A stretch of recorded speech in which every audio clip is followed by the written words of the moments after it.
Good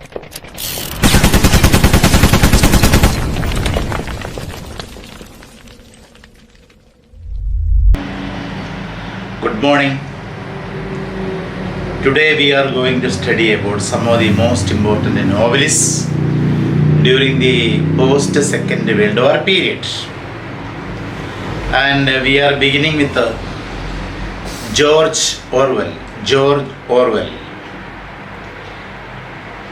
Orwell, it is his pen name or pseudonym. His real name is Eric Arthur Blair. His real name is Eric Arthur Blair. Eric Arthur Blair, who later became George Orwell, was born in 1903 in Bengal, India.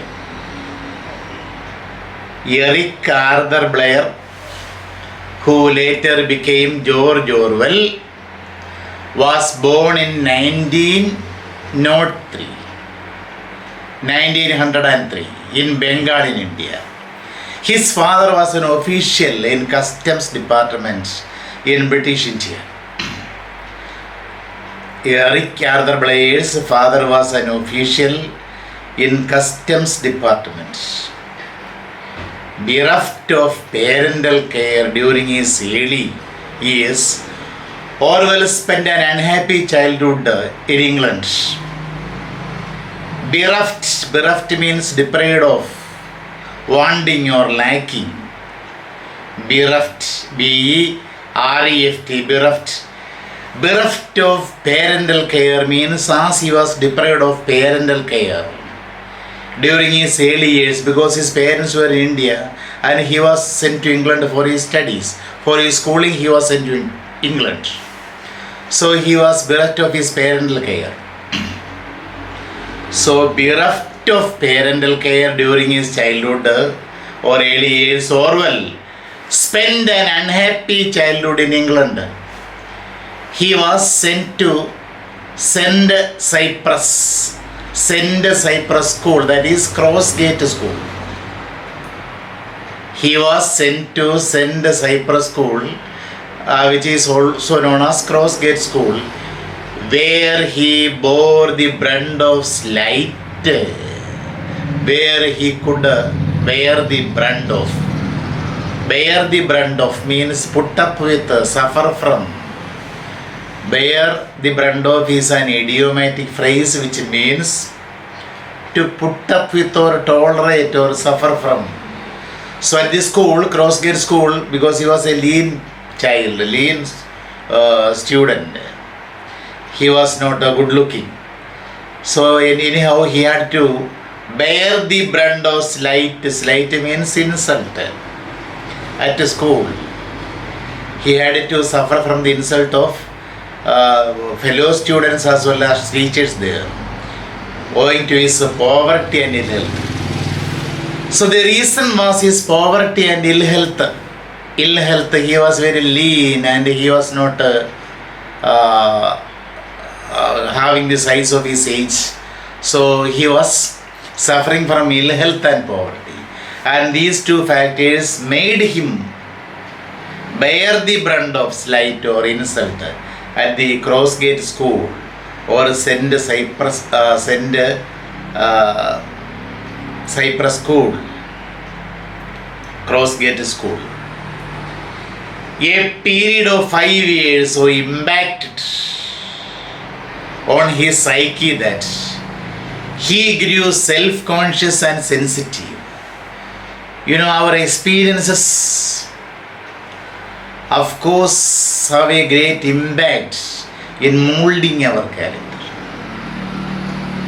Experience is the best of our schoolmasters.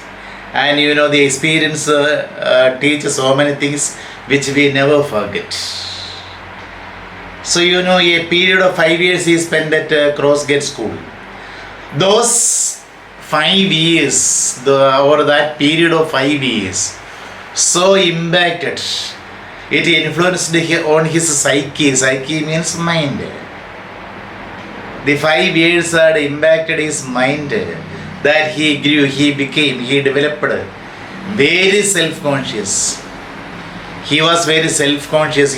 Becoming self-conscious is a sign of suffering from inferiority complex. A person who is suffering from inferiority complex will have a sense of self-consciousness always. That is psychology. So the 5 years impacted his psyche or mind so much that he grew self-conscious and sensitive. Sensitive means easily upset with the simple things. He became easily upset with the simple things. He did not develop himself into a strong personality. He was highly sensitive. And his sensitivity and his extreme consciousness were resulted from his inferiority complex, which had its roots on his 5 years of schooling at a Crossgate school. A period of 5 years so impacted his psyche that he grew self-conscious and sensitive. His years at Eton School. Eton School, one of the famous public schools in England then. Eton and Harrow schools.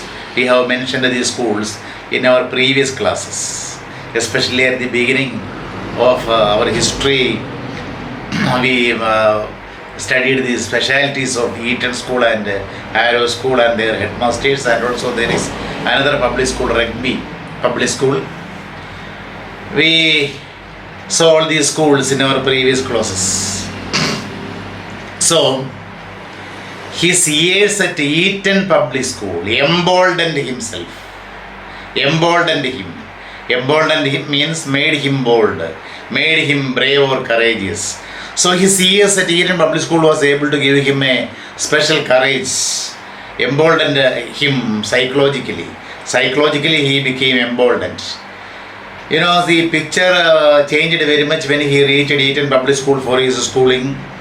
And the period at Eton Public School emboldened him, gave him bravery or courage psychologically.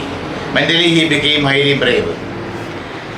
It was there that his literary career got seeded, or he was able to sow the seeds of literary career while he was a student at Eton Public School.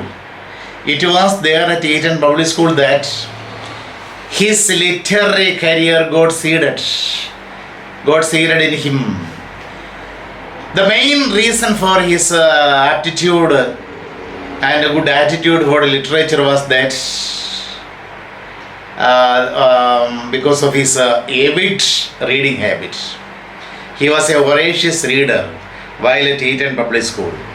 So his avid reading habit was the main reason for sowing the seeds of literary career in him when he was a student at Eton Public School. The main reason for that is his avid reading habit. Socialism as an attitude started developing in him owing to his readings of the works of Bernard Shaw, H.G. Wells and John Galsworthy. His the popular literary men who influenced him were George Bernard Shaw, John Galsworthy, and the historian H.G. Wells, historian and novelist H.G. Wells. Socialism became an attitude with him owing to his reading of the books, the works of these writers. Which writers? Bernard Shaw, George Herbert Wells, John Galsworthy, etc. He was highly fond of reading their works. And reading such books inculcated in him a sense of socialism. He became almost a socialist by reading the plays of Bernard Shaw, John Galsworthy and the novels of H.G. Wells. Orwell's joining the police, and he later joined the police, British police in Burma. Orwell's joining the police was as per the advice of his tutor or his teacher. The teacher advised him to join the police because the teacher told him that starting a career would be better. So, as per the advice of his tutor, he joined the British police force. He took his job in the Imperial Police Service, British Police Service in Burma. Now the place is in Myanmar, Burma. He took his job in the Imperial Police Service in Burma. Self-consciousness and sensitivity which developed in him at Crossgate became more pronounced in his personality during his service at Burma. You know, as William Wordsworth said, the child is the father of man.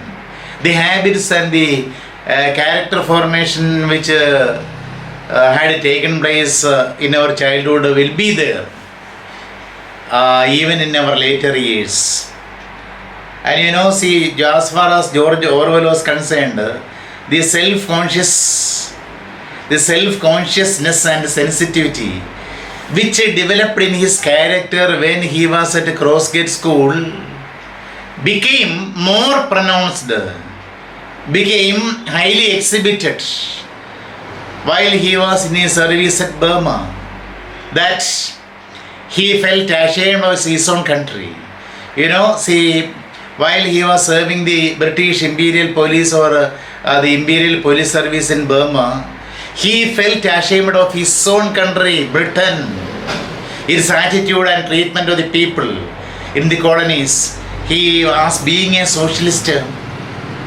George Orwell became highly ashamed of the treatment that the Britishers made towards the people or the subjects in his colonies. You know, he was highly ashamed of the attitude of the Britain and the treatment of the people in the colonies. His attitude and concern towards colonization is reflected in his novel. You know, his attitude, his socialist attitude and his concern towards colonization is reflected in his novel Burmese Days, a famous novel, Burmese Days, and also in his own essays, which are the famous essays while he wrote about the service in Burma. That is, one is hanging and shooting an elephant. Shooting an elephant is a popular essay which would be analyzed, which would be put in anthology of essays in various universities. Shooting an elephant and hanging. And you know, these two essays reflect his great concern towards colonization by the Britishers. So he was, inside his mind, a great socialist. Of course, true. So his great concern and his great attitude against the British colonizing policy is clearly reflected in his novel Burmese Days and in his popular essays Hanging and Shooting an Elephant. George Orwell finally decided to get back from his job in Burma, from the job in Imperial Police Force in Burma. After getting back to England in the year 1927, he returned to England and he decided to quit the job which he was serving in one of the colonies of Britain, Burma. He believed that he could fight injustice and make reparations for what his country did unto the subjects in his colonies. You know, being a British man, being an Englishman, you know, George Orwell had a thought in his mind. He had a belief in his mind. What was the belief that became very strong in his mind, being a British man? You know, he believed that he could fight injustice. Being an Englishman, he could fight against the English colonization. he could fight the injustice and make reparations. Make reparations means make amends, പ്രായശ്ചിത്തം ചെയ്യുക. And he was able to make amends or make reparations for what his country did unto his subjects in the colonies.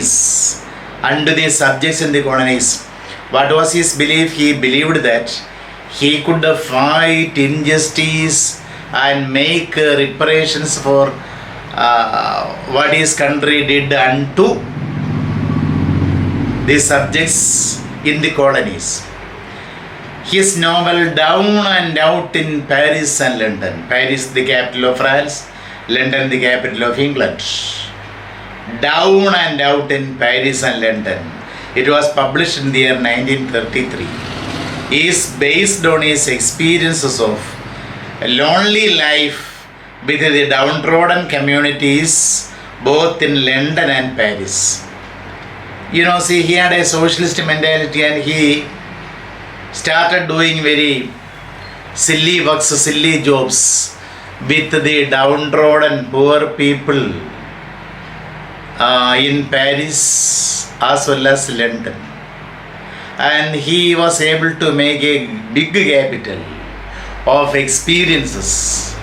Even though his money making was meager, very low, very meager, he was able to enrich himself with loads and loads of experiences. That was his benefit of doing very odd jobs with the poor people, the sidelined people, downtrodden people in Paris and London. So the experiences were recollected in the novel Down and Out in Paris and London, which was published in the year 1933. And see, the novel is based on his experiences of lonely life with the downtrodden communities in Paris and London. His stints means works, and various jobs that fetched him meager income. The works he did at various places in Paris and London fetched him very meager, very low, very minimum income, very meager income, but enriched him with experiences.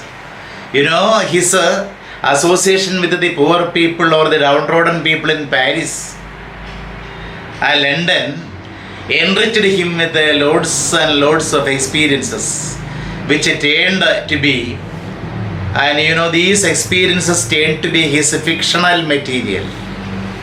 Fictional material means material for fiction.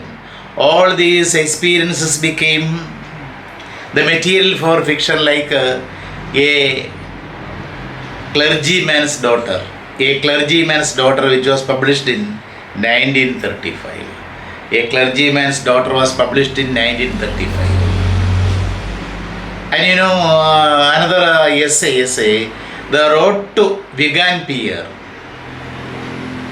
The Road to Vegan Pier, which was published in 1937, was submitted as a report. It was submitted, which work? The Road to Vegan Pier was submitted as a report that Orwell prepared on behalf of the socialist camp, on behalf of the socialist camp in which he was a member, in which George Orwell was a member. The Road to Vegan Pier, which was published in 1937, was submitted as a report that Orwell prepared for the socialist camp in which he was a member. Then the Spanish Civil War, published 1 year earlier, 1936. The Spanish Civil War. The Spanish Civil War, published in 1936, provided Orwell with a skin touch experience. This work, the Spanish Civil War, provided Orwell with a skin touch, very close experience, skin touch experience, which he expresses in Homage to Catalonia. Homage to Catalonia, the work published in 1938. So the work of the Spanish Civil War provided Orwell with loads and loads of materials for his work, Homage to Catalonia. Homage to Catalonia, which was published in 1938. He had a hatred against totalitarianism. Totalitarianism was a dead enemy of his. A hatred for totalitarianism developed in him. Totalitarianism means the system of government in which all the power concentrates in one person. Totalitarianism. He had a bitter hatred for totalitarianism, or we can say bitter hatred for totalitarianism developed in George Orwell. The barrenness, the futility, or the uselessness of communism. The barrenness of communism finds its exposure.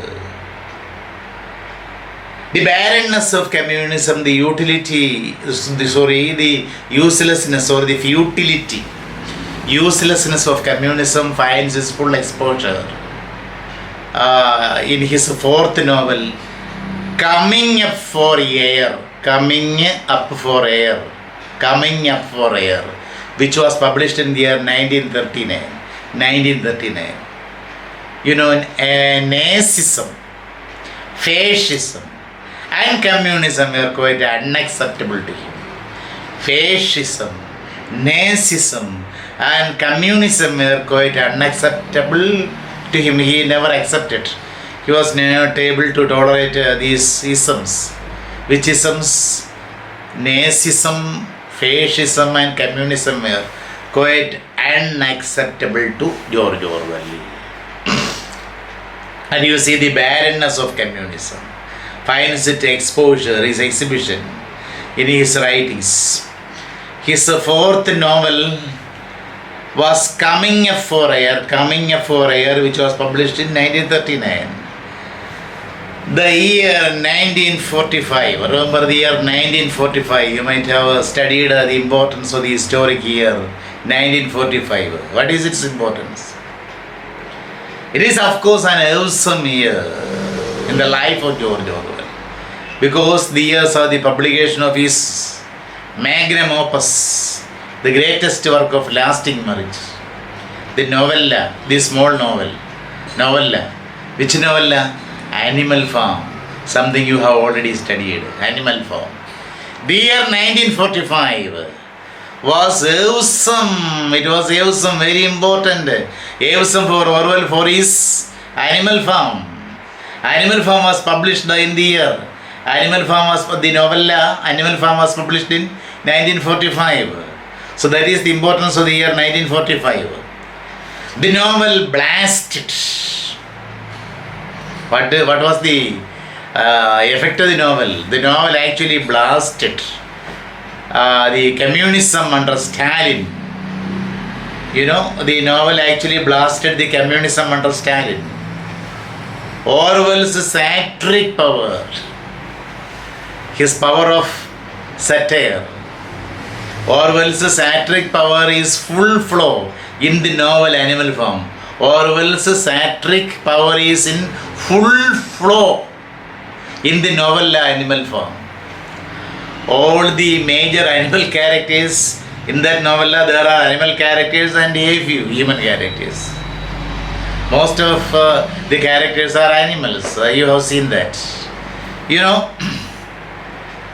See, all the major animal characters are representatives of anti-value, anti-character, anti-value personalities. Lenin is represented by Old Major in the novel. Old Major depicts or portrays Lenin. Lenin is represented by Old Major. Stalin is represented by The big Napoleon. Trotsky is represented by Snowball in the novel Snowball. Then proletariat, the farmer, is represented by Boxer. And propaganda secretary is represented by Squealer. Don't you remember Squealer? So we can see that all the major animal characters are representatives of this anti-value. After the success of the novel Animal Farm, his consent into journalism. But he started writing novels. He also continued with his novels. He started writing the novel 1984. It is the title of the novel by George Orwell, 1984. He started writing the novel 1984 in the year 1947. And he completed the novel in 1949. He completed the novel 1984 in 1949. It got published in 1949. He wrote the novel staying in an island in Jura, away from Scotland, off Scotland, Jura. Jura is a famous island. So he wanted loneliness and he stayed in the lonely island of Jura for writing the novel 1984. The novel is foretelling. The novel is foretelling of the domination of totalitarian regime. Even though he was against totalitarianism or totalitarian governments, in the novel he predicts or he foretells the coming of the totalitarian regime, totalitarian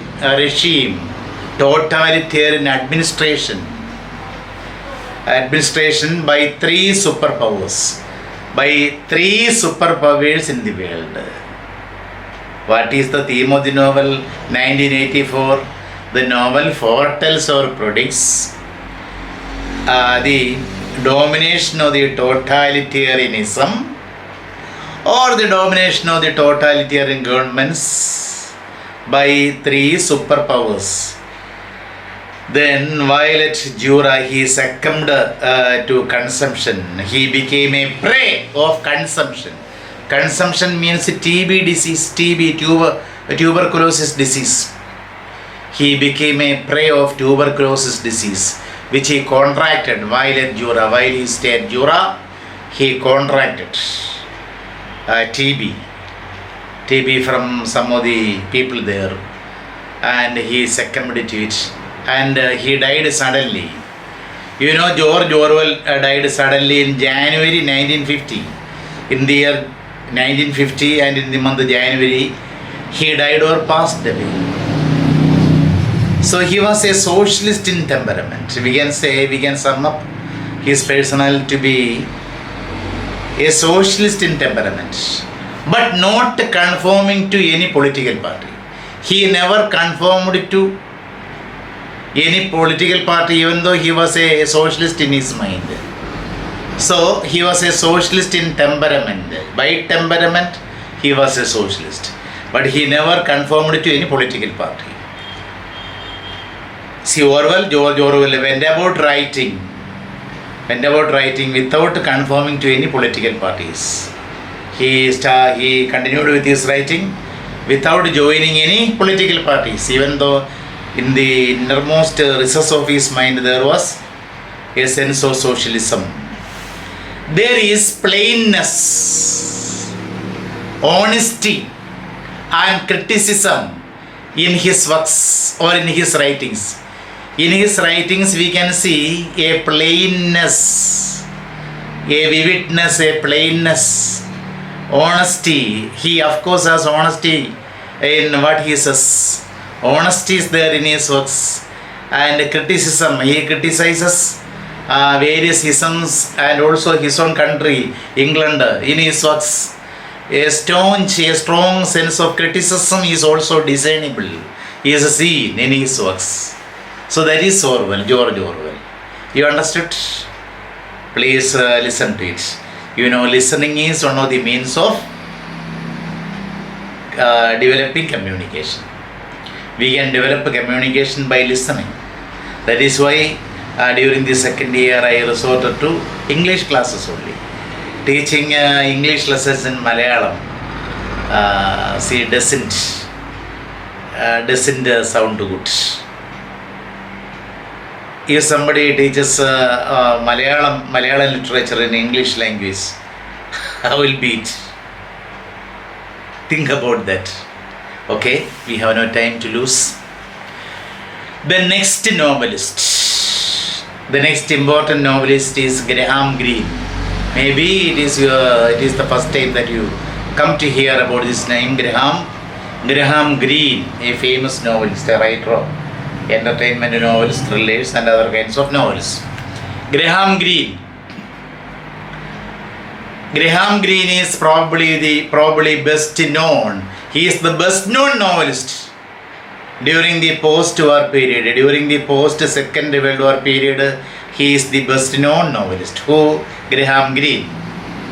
Greene was a novelist, short story writer, playwright, and a journalist. You should remember that Graham Greene was not only a novelist, but also a short story writer, a playwright, a dramatist, and a journalist. The ambivalent political and moral issues, the strange, the complex political and moral issues of the modern world, the ambivalent nature of political and moral issues of the modern world form the heart or the matter of the major novels. The complex political and social issues of the modern world form the heart or the matter of most of his novels, most of his major novels. You should remember the ambivalence, the complex nature of ambivalence of political and moral issues of the modern world form the heart of the matter of his major novels.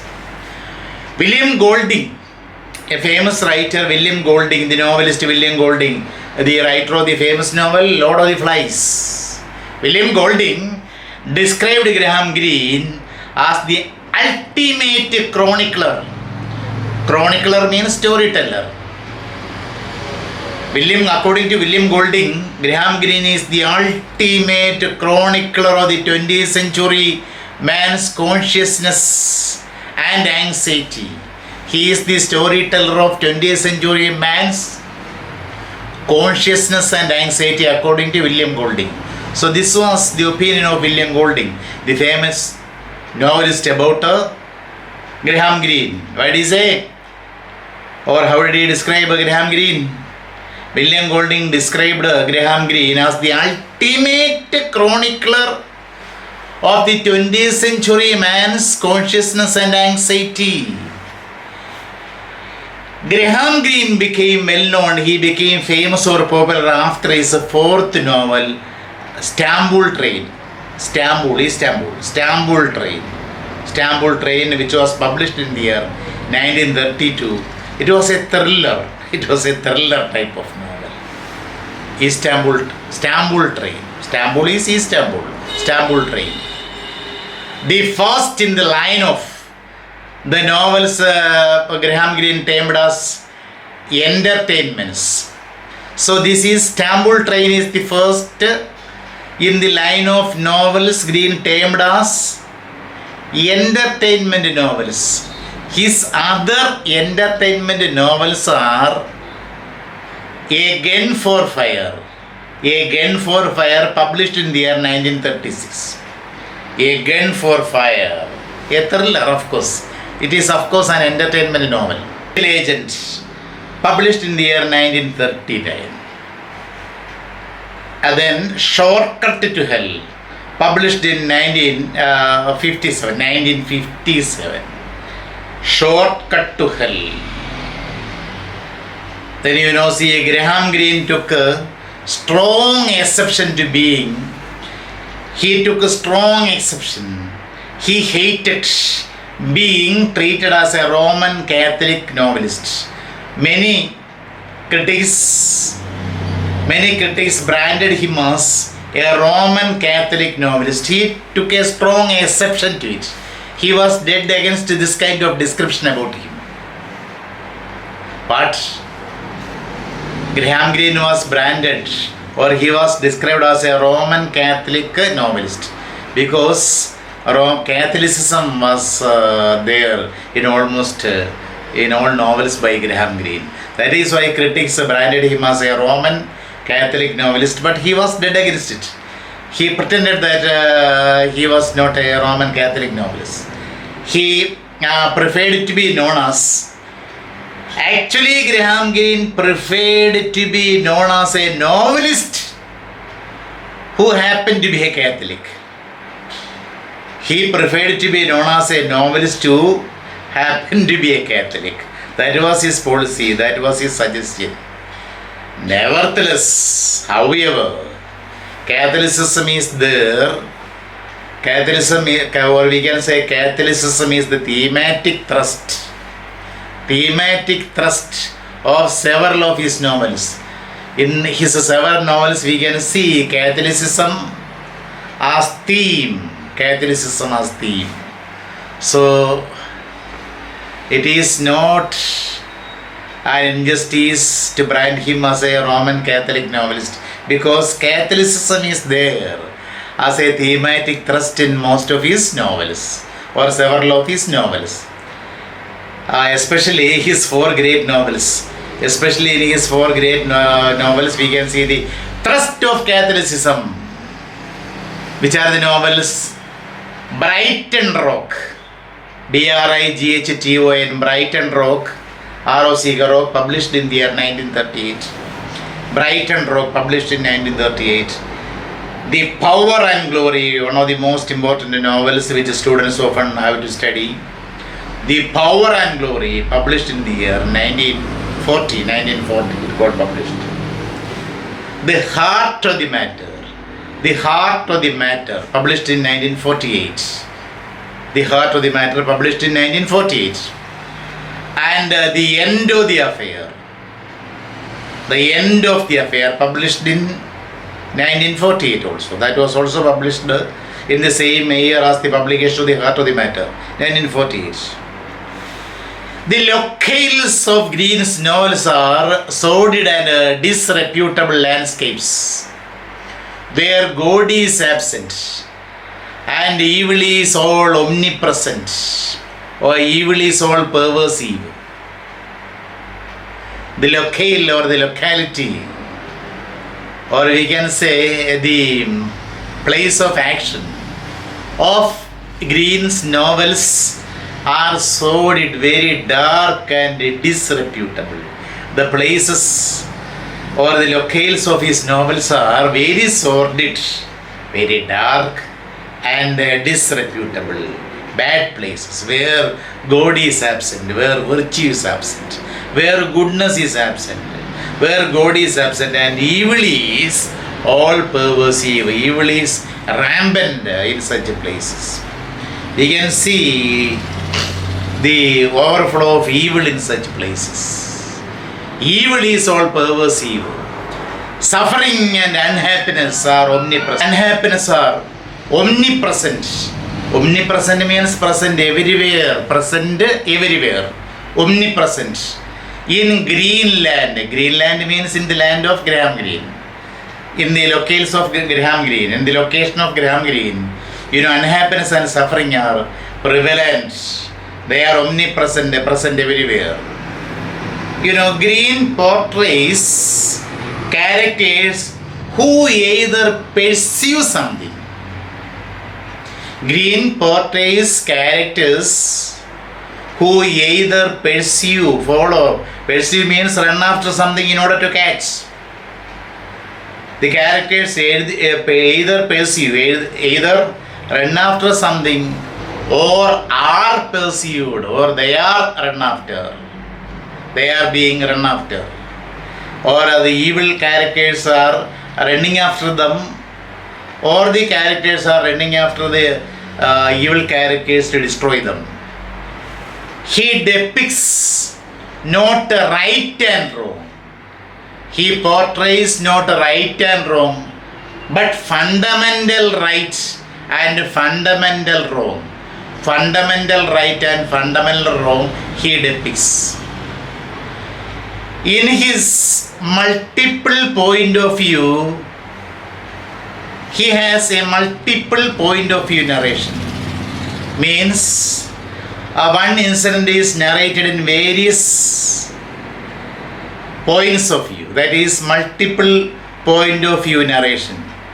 In journalism, it is called a Rashomon effect, based on the film Rashomon, directed by Akira Kurosawa.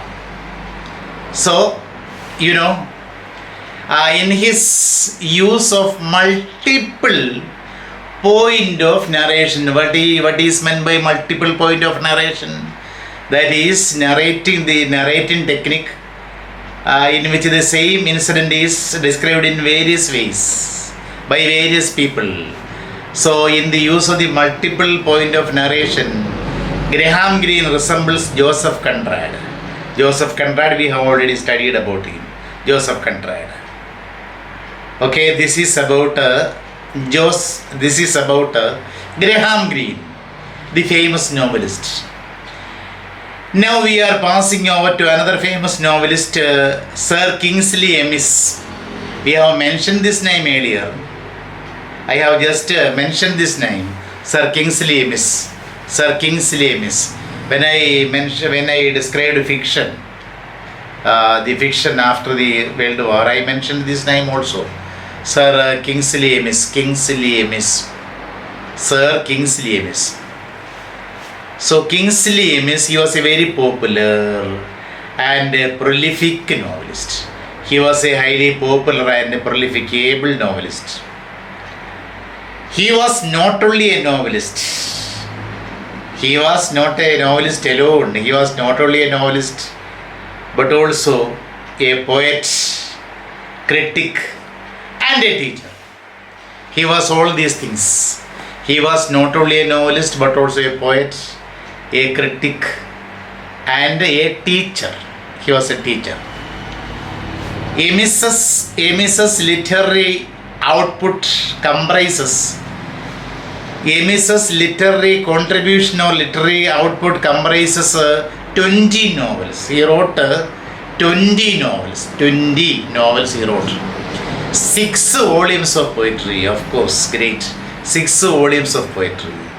And several short stories. He also had written a lot of short stories, several short stories, and radio, television scripts. He also made radio as well as television scripts. He depicted protagonists. His protagonists or the characters. He depicted protagonists or the chief characters who were disgruntled with their shabby environment. They are always complaining and angry. His characters are always angry or disgruntled with the shabby environment in which they are living. Shabby means dirty environment in which they were fated to live. So, angry young man. He presented angry young man as protagonist. Kingsley Amis is regarded as one of the finest satirists of the 20th century. Amis is regarded as one of the finest satirists of the 20th century. His first novel, Lucky Jim. The first novel by Amis is Lucky Jim, published in 1954. It satirizes the academic ambience, the academic atmosphere, the academic ambience of a red brick university from the perspective of the protagonist Jim Dixon. Jim Dixon is the protagonist or the hero of the novel. Lucky Jim. What does the novel treat? What does the novel present? The novel satirizes the academic ambience of a red brick university from the perspective, from the viewpoint, from the perspective of the protagonist, Jim Dixon. Jim is a radical. Radical means revolutionary. One who is against the established systems. That is what is radical. Jim is a radical. He is dead against the established systems. Jim is a radical lecturer. Jim comes to the university as a radical lecturer from a lower middle class background. He comes to the college as a lecturer, red brick university, from a lower middle class background. He held a subversive attitude. Subversive attitudes means seeking to subvert an established system of government, seeking to subvert or sabotage or destroy established system of government, one who is against all establishments. So he held subversive attitudes, that is anti-establishment.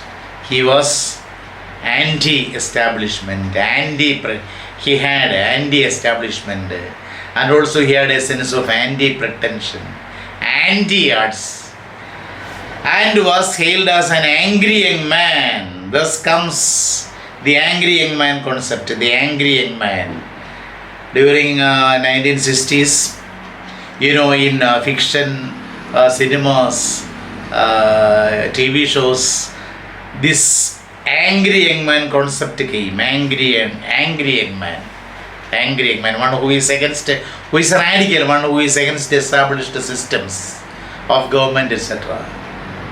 So, and the protagonist was an angry young man. This anti-fellow, anti-establishment, anti-pretension, anti-arts fellow, he was an angry young man. He was hailed, he was greeted as an angry young man. He was greeted as an angry young man. And the novels, his novels, Amis's novels, that uncertain feeling, published in the year 1955, and I like it there. Sorry, I like it here. Published in the year 1958. I like it here. And these two novels, that uncertain feeling and I like it here, are based on contemporary British life. These novels are based on contemporary British life. Amis shows a deviation from stark realism. In all his earlier novels, he portrayed everything on the background of realism. But he shows a deviation. He takes a U-turn from stark realism, or deviates from stark realism. He deviates himself from stark realism in Anti-Death League, published in the year 1966. Then Take a Girl Like You, I Want It Now. Take a Girl Like You, I Want It Now, published in 1968.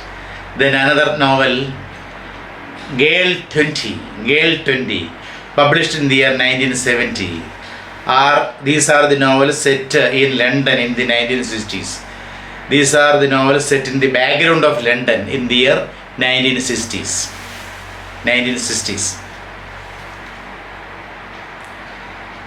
Then the next novelist, that is Salman Rushdie.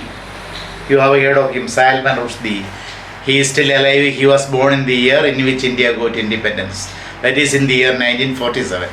He was born in the year 1947, the same year India became independent. 1947. Salman Rushdie.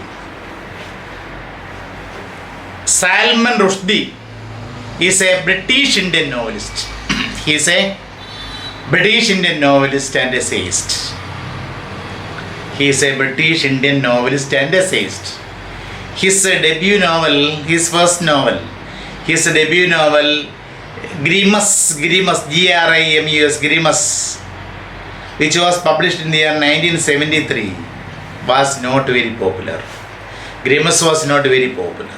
His debut novel, Grimus, was not very popular. Midnight's Children, which was published in the year 1988. Midnight Children, published in the year 1988, made him famous overnight. He became famous overnight with the publication of the novel Midnight's Children. Midnight's Children.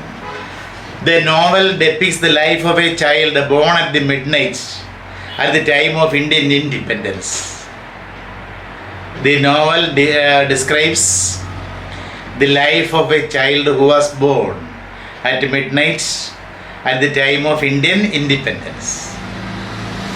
Midnight's Children, Salman Rushdie had interwoven magic realism and historical fiction. He interconnected magic realism and historical fiction in the novel Midnight's Children. His fourth novel, the most controversial novel, which is it? Satanic Verses. Satanic Verses, published in the year 1988, raised the bitter controversy and protests among the Muslims. In that novel, some descriptions about Muhammad Nabi became very much controversial. It raised a strong air of controversy, especially in Muslim countries. And Ayatollah Khomeini issued a fatwa. He issued a fatwa which is still prevalent. He issued a fatwa that any of the Muslims should kill him. Any of the Muslims should kill him for his unholy descriptions of Muhammad in his novel Satanic Verses. And later he was protected by the British government. Now, even though the fatwa remains there, he is now safe. After the regime of Ayatollah Khomeini in Iran. Ayatollah Khomeini was the Iran ruler. After the regime of Ayatollah Khomeini, the rule was realized. And it gave him relief to Salman Rushdie. So that was his fourth novel, Satanic Verses, published in the year 1988. Raised bitter controversy among the, not only bitter controversy and protests among Muslims. Then Joseph Anthony M.A., published in 2012. It was published in 2012. Joseph Anthony M.A. gives an account of Rushdie's life in the wake of the controversy over Satanic Verses. Joseph Anthony M.A., published in 2012, gives an account of Salman Rushdie's life in the wake of the controversy over Satanic Verses. Then his other novels, Shame, published in 1983, The Moor's Last Sigh, published in 1995, Shalimar the Clown, published in 2005, Luke and the Fire of Life, published in 2010. Luke and the Fire of Life, published in 2010, are some of the better known works. These are the better known novels of Salman Rushdie. In addition to fiction, besides the fiction, Rushdie has also non-fiction collections like Stop across this line. Stop across this line. It was non-fiction. It is an essay. Stop across this line. So this is about Salman Rushdie. Study the important things, especially his most controversial novel, Satanic Verses, which was published in the year 1988. Okay. Then a very brief thing about campus novel.